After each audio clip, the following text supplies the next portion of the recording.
Alright, y'all, I just wanted to show you really quickly a video on how to use the outline function on Imagine Easy Scholar. Sometimes it's kind of glitchy, but as a whole, it's a really, really good tool to just kind of outline what you're going to talk about and organize your note cards accordingly. So I just pulled up a sample paper here. These note cards obviously don't have anything in them. I just made them just to kind of help give you an idea of how this will look. So this is like collapsible over here. So you need to be in the notebook function where you see your note cards, okay? Obviously you'll have more than 8, and I know that. So you'll click the outline for it to expand. Now you're going to start with your introduction. So you click new bullet, and if you double click it, then it highlights it, and that means it's editable. And so what I would do is title that introduction. Now right here beside introduction, you're not putting anything there. All you're doing is just kind of organizing. So under introduction, which if I push enter, it goes ahead and adds a bullet under that introductory paragraph.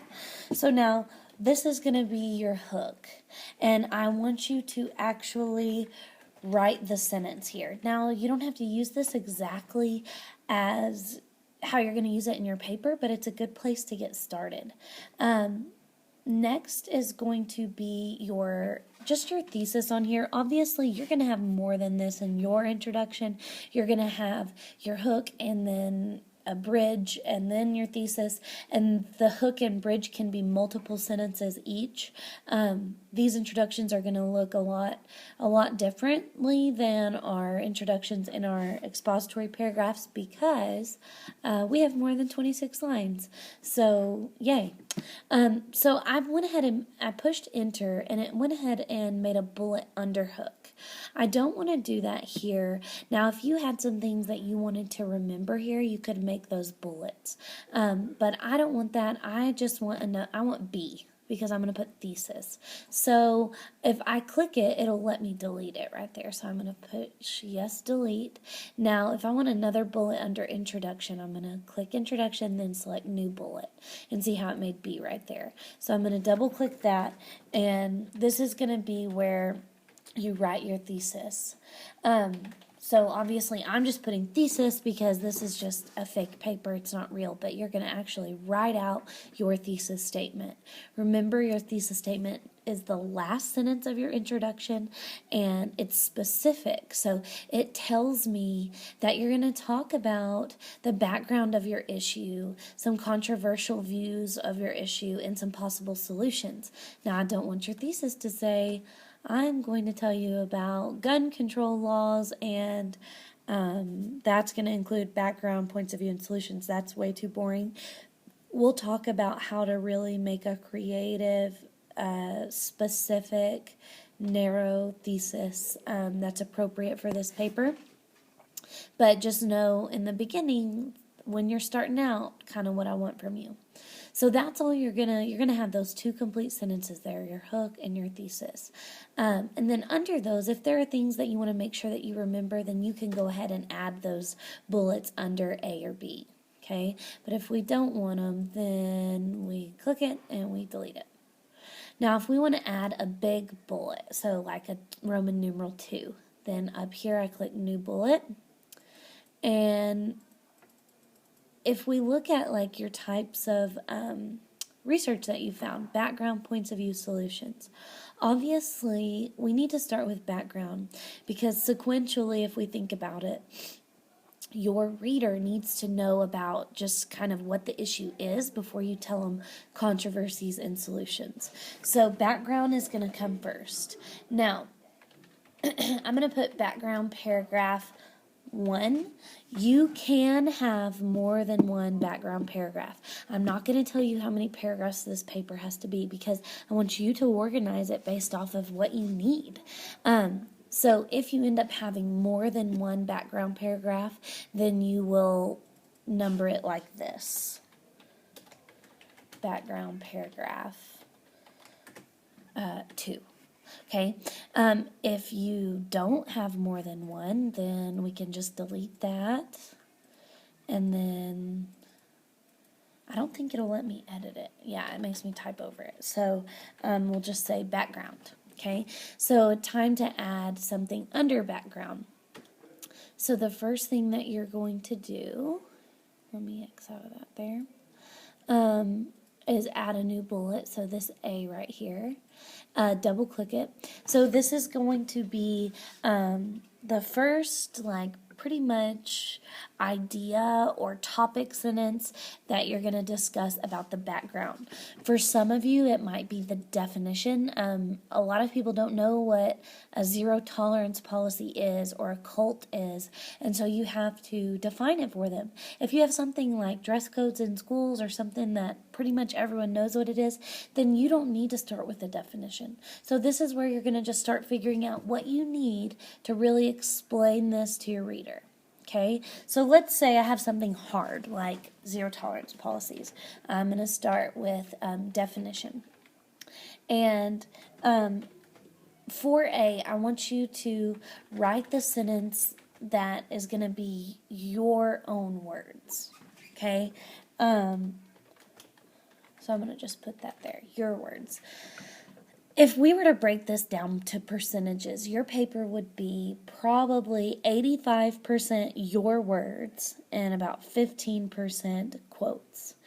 This paper is not about you just showing all of this different research, compiling all this different research together.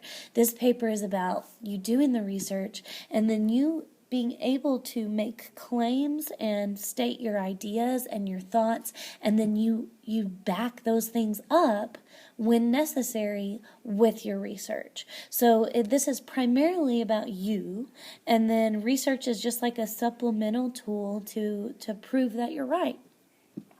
So this is going to be at least one sentence here where you're writing out, kind of the first big idea you're going to say. Now, you're not writing every single sentence over here that's going to be in your paper because this is not your rough draft. This is your outline.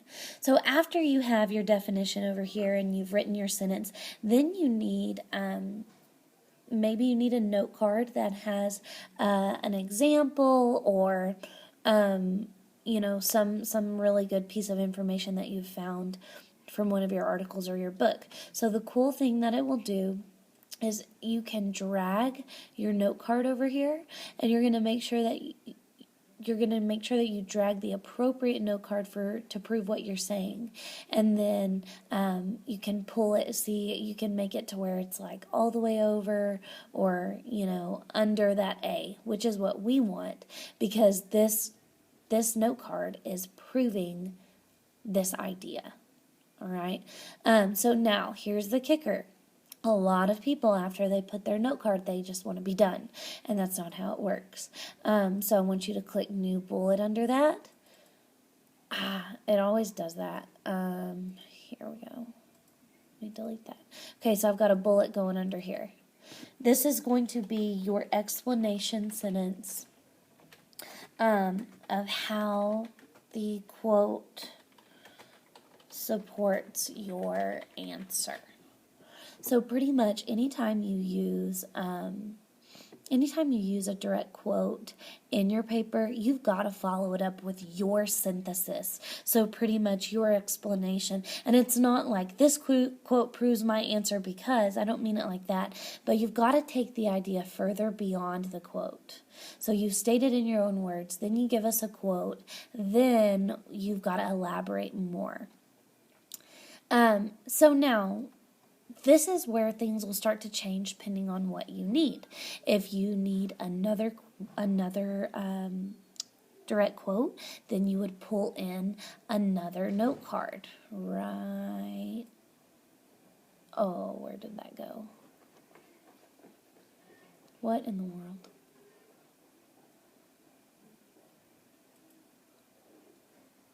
Hold on.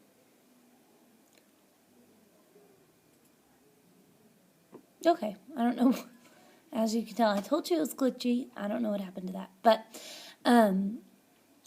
So here, if you need that note card, that extra note card, then you add it. If not, then we go on to our second point. So our first one, A, was about definition. Next, we might talk about history. So I'm going to click, I think this. Nope. I'm going to click this too and do add a bullet, and then it adds B. So I'm going to click, so if maybe I've decided that the next thing I need to do after defining maybe what a GMO is, then I need to give the history of GMOs and genetically modified foods and plants and all that stuff. So I might start with, just like my main topic sentence, like GMOs have been around for 50 years, or I have no clue how long they've been around. That's just an example. So I'm going to write the sentence here. Write it out. Then, obviously, I would have my history note card over here. And I want it to be 1. Okay, sorry about that. We timed out. So I've got my history bullet going on here. And maybe it's talking about when GMOs began. So I dragged this history note card under here. And remember, under every note card, I've got to follow it up with my explanation sentence. So I'm going to explain the direct quote or whatever it is that I'm going to be using, pretty much how this history note card proves what I wrote in my topic sentence. Okay, so now this is going to look as extensive. I mean, it's all dependent upon your research and what you have found.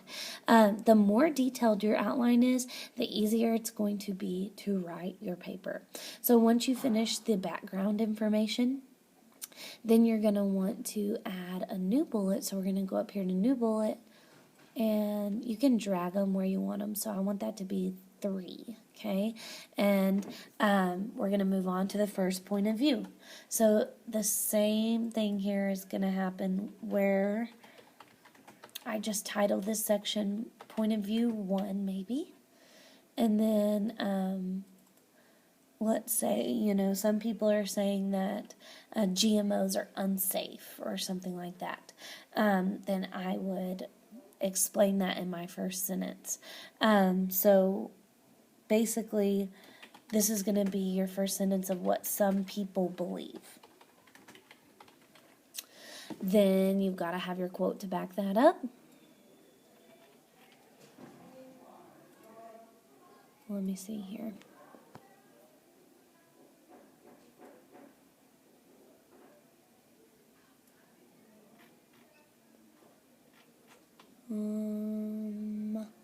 Hold on.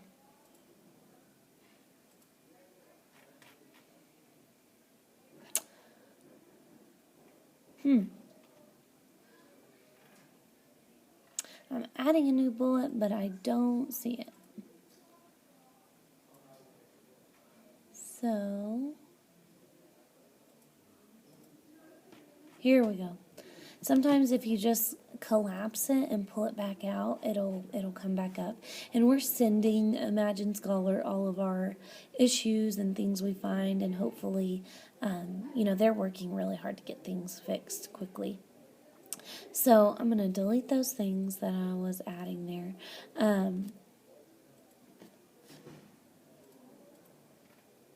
So what you're going to do is, with the beginning point of view, is just like what you did with background.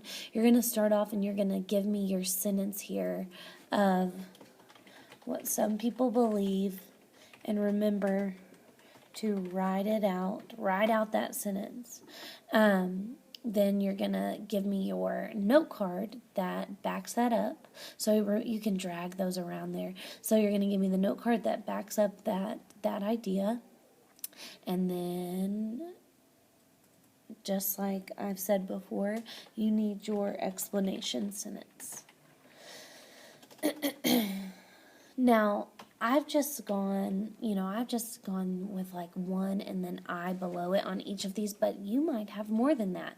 For example, maybe I need several note cards here. So then next I might drag over sample 2, and I'm going to make sure that it goes,